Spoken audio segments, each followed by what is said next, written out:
Hello, this is Epic Enigmas, and today we're going to talk about Kisima cha Giningi, a novel by Mohammed Said Abdalla.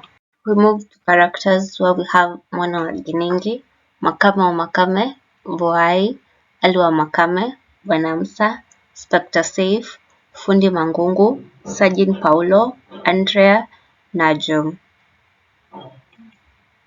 Synopsis of Kisima cha Giningi. Kisima cha Giningi by Mohammed Said Abdalla is a detective novel, meaning that it explores more about a crime.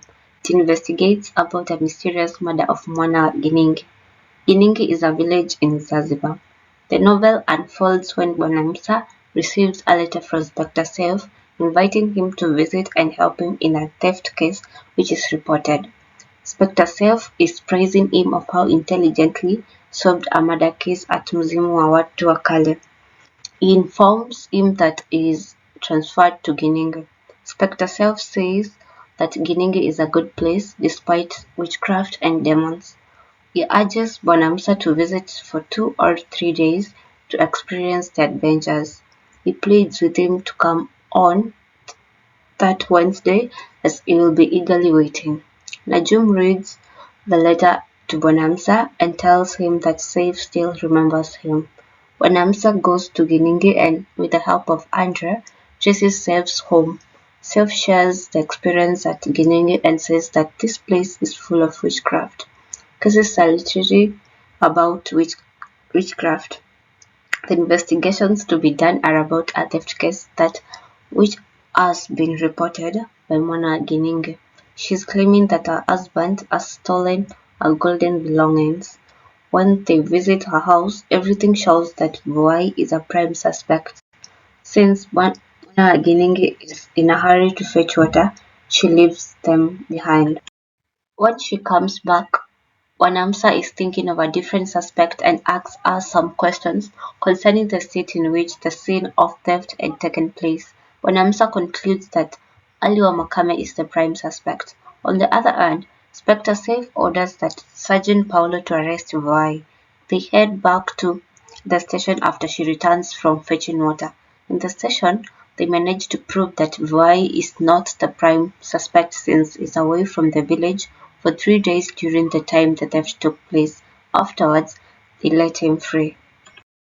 From Mwana Giningi house, they meet Bwana Sheha, a friend to Bwanamsa. Bwanamsa asks to be shown Fundi Mangungu's house.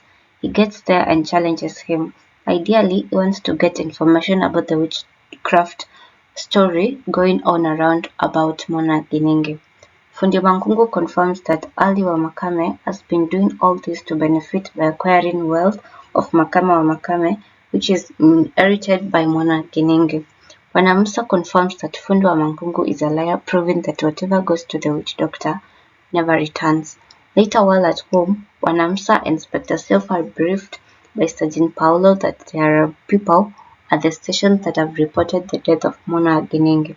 They head to the station and find the Arab and the wife, who explains what they find at the well. Bwanamsa, Spectre Safe, and Sergeant Paulo head to the well of Giningi escorted by 2 police officers. They find that Mwana Giningi is brutally murdered. They start asking the people what happened. For the second time, Vuai turns to be the main suspect, since he's the last person to be seen with Mwana Giningi when they were not in good terms. Sergeant Paulo is ordered to go and arrest him, and as he goes, Bwanamsa requests him to come back with Spectre's torch. Bwanamsa is confused with Bwanamsa's words. Bwanamsa confirms that he is doubtful whether Vuai is the killer since the murderer left a piece of cloth that was used to strangle Mwana Giningi at the tunnel leading to the sea, and her palms were chopped. When the torch is brought, they get into a well for more investigations. They get into a room and hear some movements. They try to chase them. Unfortunately, Spectre Safe falls badly and is injured. Bwanamsa and Sergeant Paulo track the people closely and confirm they are true. They were in the position to capture them, but let them escape. 10 days later, in Bwanamsa's house, they are taken tea with Spectre Safe, who has been admitted to hospital for 7 days.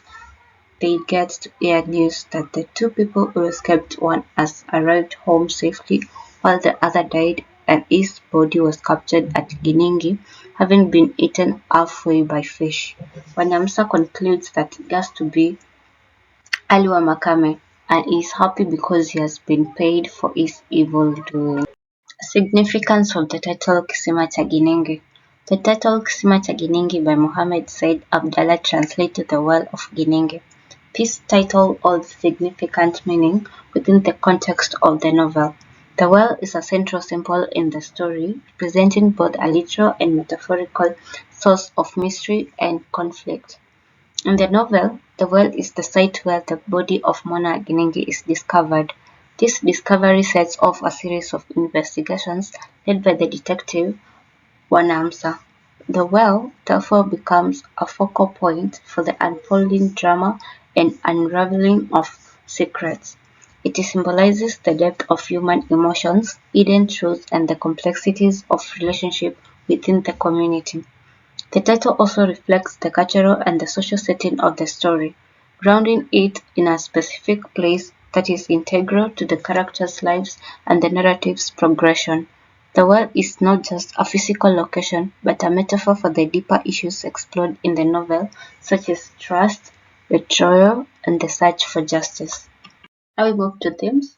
Portrayal of patriarchy. Patriarchal society is the society that men are dominated in political, social, and economic life. They oppress women, children, and consider the weak men that don't subscribe ideas of patriarchy. It is patriarchal think that children should be born in marriage. Children born in marriage should be mistreated. Islamic society says that a man has authority to acknowledge the children born out of marriage by being the father of the child. Inheritance. In patriarchal cultures, inheritance is gendered. The male child is preferred. Mona Giningi is killed because of inheriting the wealth as an illegitimate child by Aliwa Makame. Aliwa Makame is entitled to his brother's wealth. He believes that he should be the heir of the wealth of his brother. That is Makame wa Makame. Why is considered to be weak? He stays with Mona Giningi in a house which is against patriarchal norms, and he suffers because of that. He treats Mona Giningi with dignity. Femicide. Patriarchal society treats women as objects.